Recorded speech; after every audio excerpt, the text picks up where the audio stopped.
JDS BJP एकता ने राज्य में हलचल मचा दी है। मंड्या बेंगलुरु ग्रामीण लोकसभा क्षेत्रों में पहले ही कार्यक्रम हो चुका है। जो लोग शामिल हुए हैं उन्हें देखकर अन्य पार्टियां हैरान हैं। उस तरह की भीड़ का समर्थन जेडीएस पार्टी के वरिष्ठ नेता पूर्व मंत्री मंड्यप्पा खाशेमपुर ने कहा कि हमारा गठबंधन हो गया है। बीदर में केंद्रीय मंत्री भगवंत खुबा के आवास पर बीजेपी जेडीएस पार्टी नेताओं की समन्वय बैठक में शामिल हुए और अपनी बात रखी। यह एक अच्छा विकास है कि वहां दोनों दलों के नेताओं को एक साथ लाए हैं। उन्होंने कहा यह हमें बड़ी ताकत के साथ एक बड़ा संदेश देता है। विशेष संवाददाता की रिपोर्ट। अमित शा गौरवान्वित अमित शा मोन्ने ನಾನು ಮತ್ತು ವಿಜಯೇಂದ್ರ ಅವರು ಸುಮಾರು 1.5 ಗಂಟೆಗಳ ಕಾಲ ಚರ್ಚೆ ಮಾಡಿದಿರಿ.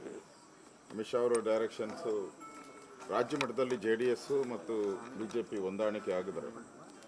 ಅದರಿಂದ ಒಂದು 20% ಮಾತ್ರ ವೋಟು ಶಿಫ್ಟ್ ಆಗುತ್ತೆ. ಅದನ್ನು ಜಿಲ್ಲೆಯಿಂದ ತಾಲೂಕು ಮಟ್ಟದವರೆಗೂ ಇನ್ನೊಂದು ವಾರದೊಳಗಡೆ ಮಾಡಬೇಕು ಅಂತ ಡೈರೆಕ್ಷನ್ಸ್ ಕೊಟ್ಟಿದ್ದೀವಿ. ಸೊ ಆ ದೃಷ್ಟಿಯಿಂದ ಈಗ ನಾವು ಜಿಲ್ಲಾ ಮಟ್ಟಕ್ಕೆ ಇದನ್ನು ತಗೊಂಡೋಗಿದ್ದೀರಿ. ಇನ್ನೊಂದು 3-4 ಡೇಸಲ್ಲಿ ಅದನ್ನು ತಾಲೂಕು ಮಟ್ಟಕ್ಕೂ ಕೂಡ ತಗೊಂಡೋಗ್ತೀವಿ.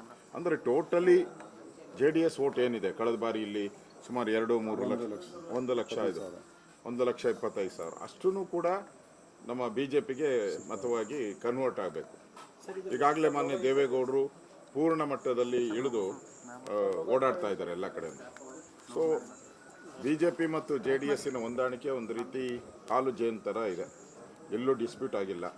ಈಗಾಗಲೇ ಎರಡೂ ಪಕ್ಷದ ನಾಯಕರುಗಳು ನಾವು ಎಲ್ಲೆಲ್ಲಿ JDS ನಿಂತಿದ್ದಾರೆ ಅಲ್ಲೂ ಕೂಡ ನಾವು ಪ್ರವಾಸ ಮಾಡ್ತಾ ಇದ್ದೀರಿ.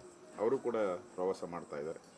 ಸೊ ಒಟ್ಟಾರೆ ಈ ಬಾರಿಯ ಚುನಾವಣೆ ಒಂದು ದೇಶದ ದಿಕ್ಸೂಚಿಯನ್ನು ಒಂದು ಬದಲು ಮಾಡುವಂಥದ್ದು, ದೇಶಕ್ಕೆ ಒಂದು ಉತ್ತಮ ಭವಿಷ್ಯ ನಿರ್ಮಾಣ ಮಾಡೋಕ್ಕೆ ನರೇಂದ್ರ ಮೋದಿಯವರ ನೇತೃತ್ವದ ಸರ್ಕಾರ ಮತ್ತೆ ದೇಶದಲ್ಲಿ ಬರಬೇಕು ಅನ್ನೋ ದೃಷ್ಟಿಯಿಂದ ನಾವು ಮಾಡಿದ್ದೀರಿ.